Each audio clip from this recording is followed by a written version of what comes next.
আমার বন্ধুরা আমাকে কবে ছেড়ে চলে গেছে, আমি জাস্ট বেঁচে আছি। অ্যাটলিস্ট মরার সময় ওদের সাথে দেখা করি দিন। অ্যাটলিস্ট মরার সময় যেখানে ভগৎ সিং এর সমাধি দেওয়া হয়েছে তার পাশে আমার কবরটা খুলবেন, তার পাশে আমাকে জানাবেন। জিতে জিতে ওরা ছেড়ে চলে গেছে, মরার পরে ওকে আমরা ছাড়বো না। মাইন্ডসেট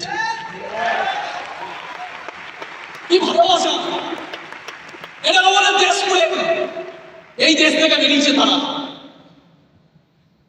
বলছে বাঁচা, বেঁচে থাকাকালীন তো ছেড়ে চলে গেল আমাকে, মরার পরে যেন ভগৎ সিং এর সমাধির পাশে আমাকে পড়াবেন, যাতে আমরা আবার একসাথে থাকতে পারি। এটাকে বলে মাইন্ডসেট। আমরা বলি অ্যাসোসিয়েশনের কথা। জীবনে কাকে সঙ্গে নিয়ে দৌড়াচ্ছ, জীবনে কাকে ফলো করছো, জীবনে কাকে মানো, জীবনে কাকে বোঝো, জীবনে কাকে ভক্তি করো, জীবনে কার ফিলোসফিতে চলো, জীবনে কার সাথে মরার জন্য রেডি আছে, এই মানুষগুলোকে দেখে শিখতে হবে। অ্যাসোসিয়েশন কাকে বলে? বটুকেশ্বর দত্ত মরার পরেও অ্যাসোসিয়েশন রাখছে কার সাথে? ভগৎ সিংয়ের সাথে। মাইন্ডসেট सेम माइंडसेट स्मार्ट वालों का भगत सिंह बना है, माइंडसेट रखना पड़ेगा ऐसा। स्मार्ट वालों का बिस्मिल खान बनना पड़ेगा, माइंडसेट रखना पड़ेगा ऐसा। समझ में आ रहा है ये सब लोग? यस। उधम सिंह नाम जानते हो लोग? उधम सिंह জালিয়ানওয়ালাবাগে মানুষকে কুকুরের মতো মেরেছে ইংরেজরা, কুকুরের মতো। কতজনের ছোট বাচ্চা সেদিনকে গেছিল, মারা গেছে, সেই মা তার বাচ্চাকে ফিরে পাই কেন? শুনেছেন গুলি করে মেরে দিয়েছে। ভাবুন তো, একটা মা তার বাচ্চা মারা গেছে জানতেও পারেনি। কতজনের ভাই মারা গেছে, কতজনের মা মারা গেছে, কতজনের বাবা মারা গেছে, সেই দিনকার ঘরে ফেলে কেন? ইংরেজদের যা ইচ্ছা করবে মানুষের সাথে। কুত্তা, ইন্ডিয়ানরা কুত্তা, মার খাওয়াতে কোনো মারার কোনো নিয়ম নেই, মেরে ফেলে। কুকুরের মতো মেরেছে, এখানে গুলি মেরেছে, এখানে গুলি মেরেছে, যেখানে ইচ্ছা মেরেছে। দরজা বন্ধ করে, জালিয়ানওয়ালাবাগের সবকিছু বন্ধ করে। কতজন মা হারিয়েছে, কতজন বোন হারিয়েছে, কতজন নিজের সন্তান হারিয়েছে। কিন্তু বলে না, কিছু নায়ক জন্মায়, ভগবান এই পৃথিবীতে কিছু অবতার পাঠায়। ওরকমই একটা অবতারের নাম ছিল ভগৎ সিং, ওরকমই একটা অবতারের নাম ছিল উধম সিং। ওই জালিয়ানওয়ালাবাগের হত্যাকাণ্ড থেকে একটা বাচ্চা ছেলে কেঁদে ফেলেছিল। ওই বাচ্চা ছেলেটা ওই মাটি নিয়ে এসে বোতলে পুঁতে রেখেছিল। কেন? ওর ভেতরে আগুন চলে গেছিল সেই দিকে। ও হয়েছিল ভগৎ সিং। আর ভগৎ সিং কে মরতে দেখো আরেকজন কসম খেয়েছিল, নিজের জীবনের স্বপ্ন দেখেছিল যে আমি এর বদলা নেব। ওর মা মারা যায়নি,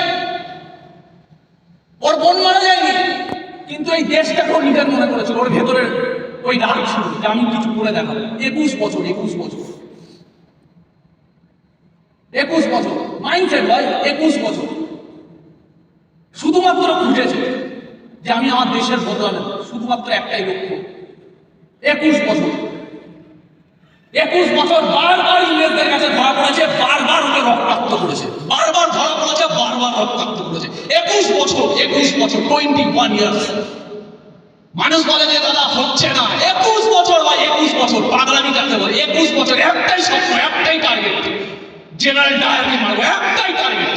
জেনারেল ডায়ার রিটায়ার করে চলে গেছে লন্ডনে। ও জানে আমি সারা লন্ডনে গিয়ে মারবো, তো লন্ডনে গিয়ে 21 বছর সাধনা করেছে, 21 বছর ট্রেনিং করেছে, 21 বছর অ্যাকশন নিয়েছে, 21 বছর ফেল করেছে, ছাড়েনি।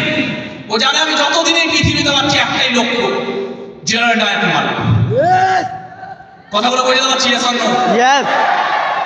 লন্ডনে গিয়ে মেরেছে, লন্ডনে গিয়ে পুরো পৃথিবী অবাক হয়ে গেছে যে একটা বিপ্লবী লন্ডনে ঢুকে জেনারেল ডায়ারকে 3 বার শুট করেছে। কেন? যখন ওকে ফাঁসি দেওয়া হচ্ছে তখন বলা হচ্ছে তুমি গিলটি, বলছে না আমি গিলটি না। গিলটি আপনারা, গিলটি জেনারেল ডায়ার, আমি গিলটি না। আমি আমার দেশের জন্য ফাইট করেছি, আমি আমার দেশের জন্য ফাইট করেছি, আমি আমার আজাদির জন্য ফাইট করেছি। আজাদির জন্য ফাইট করা কোনোদিন অপরাধ হতে পারে না। আমি গিলটি না। ফাঁসি দিয়ে দেওয়া হলো আমাকে, ফাঁসি দিয়ে দিয়েছে। যখন মারা যাচ্ছে তখন ওর শরীর থেকে যখন জিনিস বার করা হয়েছে পকেট থেকে, সারাদিন ও শুধুমাত্র একটাই ছবি দেখতো আর নিজেকে মাইন্ডসেট করে রাখতো। তার ছবি ভগৎ সিং, ইন্সপিরেশন। 21 বছর ভগৎ সিংকে শুধু দেখে দেখে লড়েছে। 21 বছর আমরা সিনিয়রের সাপোর্ট পাই, তারপরে বলি দাদা আমার হবে তো। সারা একটা মানুষকে আইডিয়াল মনে করেছে, তার ছবি দেখে 21 বছর লড়েছে এবং মরার আগে বলেছে একটা স্বপ্ন দেখেছিলাম, পূরণ করে দিয়েছি। স্বপ্ন দেখলে এরকম দেখতে হয়।